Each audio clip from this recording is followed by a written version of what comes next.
దత్తాత్రేయులు ప్రహ్లాదుడు తన మంత్రులతో కూడి ప్రాణుల తత్వమును తెలుసుకొనుటకు లోకములందంతటా సంచరించుచు ఒక మహర్షిని చూసి దగ్గరకు వచ్చి నమస్కరించి ఇట్లు ప్రశ్నించెను.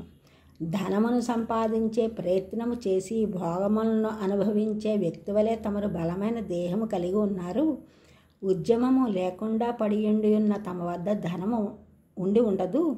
ధనము లేకుండా భోగము ఉండదు కదా. భోగము లేని మీ ఈ దేహము బలముగా ఉండుటకు హేతువేమి అని ప్రశ్నించెను. అప్పుడు మహర్షి ఈ విధంగా బదులు పలికారు. ఓ ప్రహ్లాద, మానవులు కర్మలు చేయుటకు మానివేయుటకు ఉండే ఫలములు అంతర్దృష్టి కల నీకు తెలిసినవే.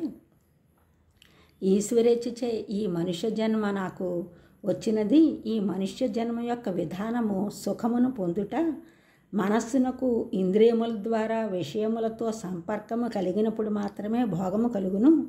ఈ విషయమును గమనించిన నేను ప్రారబ్ధమును అనుసరించి అనుభవించుచు సుఖము కొరకు చేసే ప్రయత్నముల నుండి విరమించుకొని సుఖముగా నుండెదను.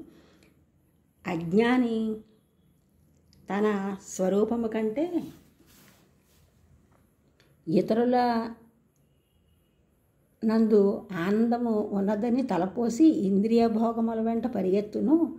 ధనమునందు లోభము గల జనులకు రాజు, చోరులు, శత్రువులు తన వారు మాత్రమే కాక పక్షులు, యాచకులు కాలము వలన మాత్రమే కాక తమ వలన తమకు కూడా సర్వకాలములందు భయము తప్పదు.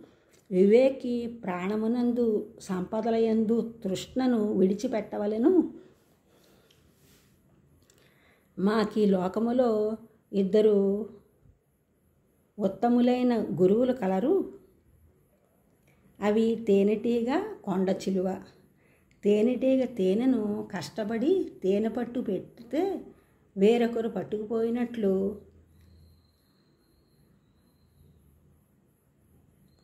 కష్టపడి సంపాదించిన సొమ్మును దాని యజమానిని చంపి అయినను మరొకరు అపహరింతురు.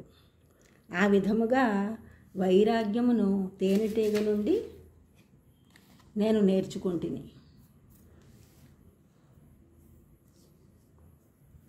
నేను ఈశ్వరేచ్ఛతో లభించిన దానిని పొంది సంతోషింతును. ఏది లభించని రోజు కొండ చిలువ మాదిరి ధైర్యముతో చాలా రోజులు పడి ఉండేదును.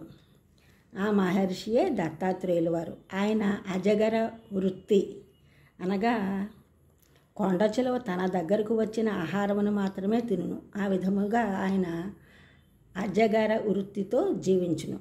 ఆయన కావేరీ నది ఒడ్డున సహ్యపర్వతము యొక్క చర్యపై కటిక నేలపై పడుండెను. దుమ్ముతో శరీరావయవములు నిండి ఉండటచే ఆయన స్వచ్ఛమైన తేజస్సు తెలియబడుట లేదు.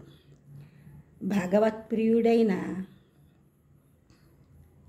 ప్రహ్లాదుడు వెళ్ళి దత్తాత్రేయుల వారితో సంభాషించెను. ఆ విధముగా దత్తాత్రేయుల వారికి ప్రహ్లాదుడికి సంభాషణ జరిగిను. ఈ ఛానల్ చూసిన వారందరూ కూడా సబ్స్క్రైబ్ చేయండి, షేర్ చేయండి, లైక్ చేయండి, కామెంట్ చేయండి. సబ్స్క్రైబ్ చేసిన వారందరికీ కూడా కృతజ్ఞతలు. షేర్ చేసిన వారు, లైక్ చేసిన వారు, కామెంట్ చేసిన వారందరికీ కూడా ధన్యవాదములు.